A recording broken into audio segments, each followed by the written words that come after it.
You know, I never realized this about Daniel in the Karate Kid film series, but he's kind of a slut.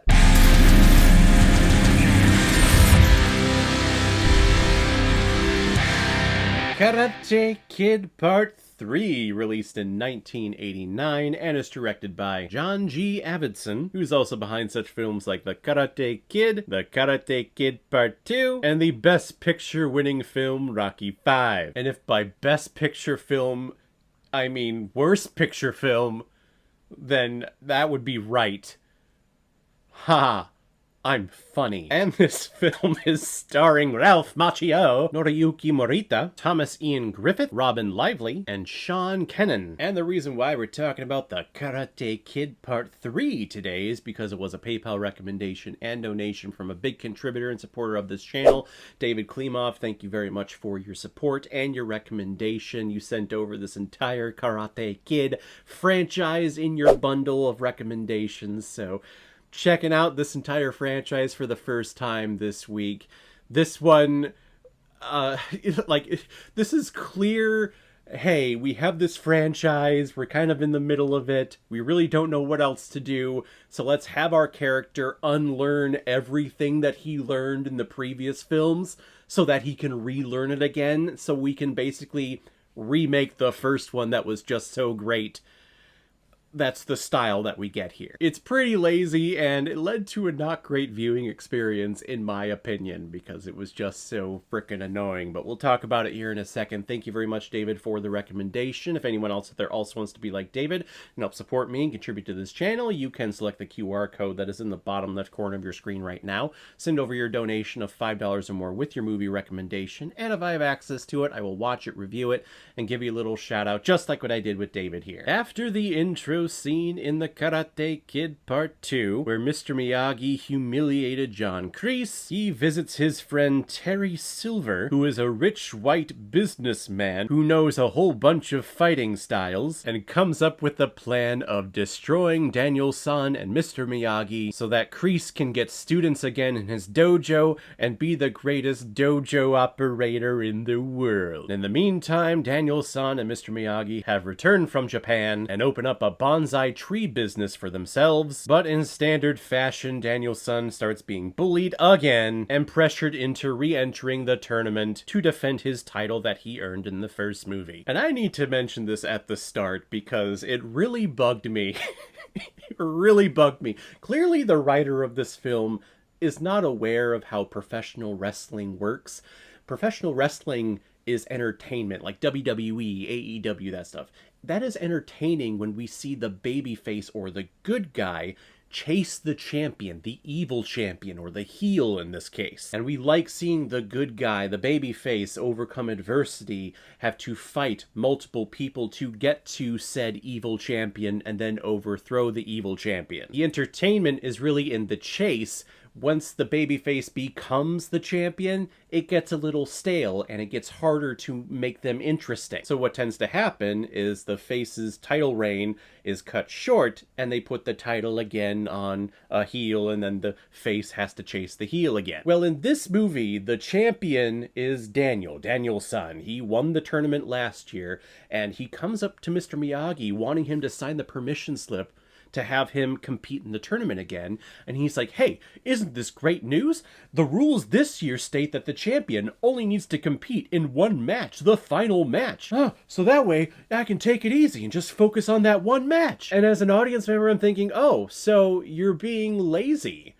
How is that making me care about you or want you to win? I don't want you to win if all you have to do is just compete in that final match. I would rather have the asshole bully who's busting his ass in 4 or 5 previous matches to come up and face you and then beat you because he worked harder for it. That was a stupid thing to put into your script. That was a stupid condition to put into this. You could have made this a little bit more dramatic and we could have had both of them earning and fighting their way to the finale. Gotta hire me to write this shit. But that's just the first instance to this entire story that makes Daniel-san just so unlikable. Like, I do not like this character anymore. It's clear that he still loves Mr. Miyagi. He absolutely does, but he is so oblivious, and I don't understand why, because he's been provided these types of lessons all throughout this franchise so far, how he's not able to figure out that with Mr. Miyagi denying signing this piece of paper and trying to show him that no, karate, martial arts, is not about winning big, shiny, fancy trophies. It is about life. Karate is about self-discipline and self-respect and self-happiness, really. It shouldn't be about competing in a competition every year. Really, it shouldn't be about competing in a competition at all. The fact that he's not able to comprehend that, yes, he's forced into signing the permission slip, but the fact that he doesn't understand that he is teaching him a lesson in order, in him not training Daniel-san, is just mind-boggling me. Like, I hate this guy. I don't like this character anymore. You are so quick to go to this other trainer, and even with him, you fail to realize, oh, the type of martial arts that he's teaching you, this is not the martial arts that you've come to know and respect and learn over the past year. Clearly this guy is unstable. He's having you break boards, like thick, hard-ass boards, constantly, like you're hurting yourself. And the fact that you can't see that this is bad, it makes you out to be a very stupid character, Daniel-san. And I know that this is nothing new. People in positions of power will throw out things like this, and people will just blindly eat it up and blindly follow because, well, they're wealthy and they're a rich white business person. You know what? You could probably be president here one day. So, you know what? Let me follow you blindly because, you know, I can't see the writing on the wall of all the bad things. I left this movie very disappointed. Very disappointed in Daniel, and I actually was kind of rooting for him to lose, even though the guy from Cobra Kai, who he's facing in the finale, he's also a jerk who almost murdered him and his new girlfriend, which, by the way, we'll get to that here in a second. But even with the attempted murder, I kind of wanted him to win and to have Daniel learn the lesson of passing on the cloth and passing on the trophy and passing on the responsibility of being a champion and learning defeat and how there is lessons in failure and lessons in defeat. But no, sadly we didn't get that. We had a quick little Rocky 3 exchange during the finale where Mr. Miyagi goes up to, "What's going on, Daniel-san?" And Ralph Macchio, in his best Sylvester Stallone impersonation, goes, "I'm afraid, okay? I know I'm afraid!" But he's able to overcome his afraidness and wins the thing. I don't understand. I wasn't connecting with it at all. It's not a terrible film. It's not a terrible story, because at points you still see the connection and the love that these two characters have for each other. It's just disappointed.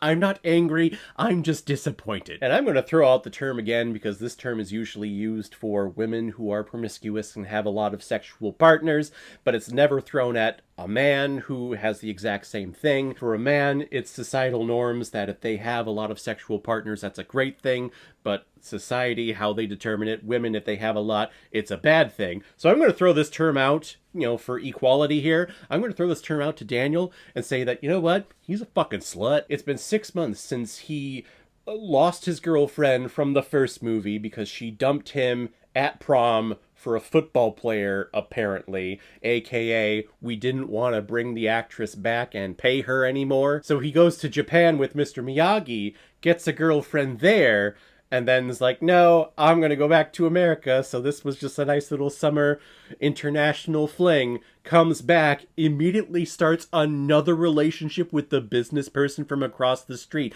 And yes, we know that she's going back to Philadelphia or whatever to be with her boyfriend because they're going to work it out. No.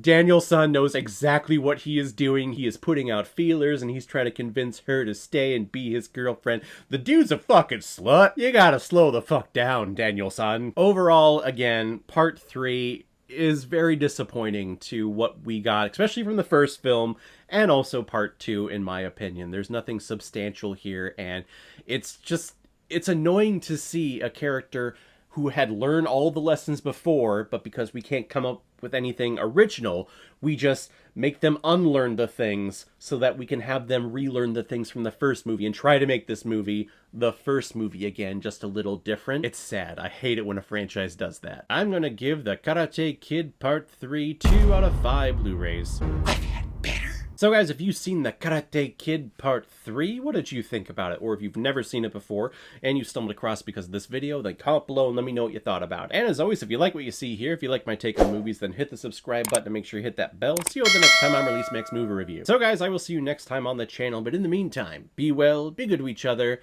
and go watch a movie. Take care, guys.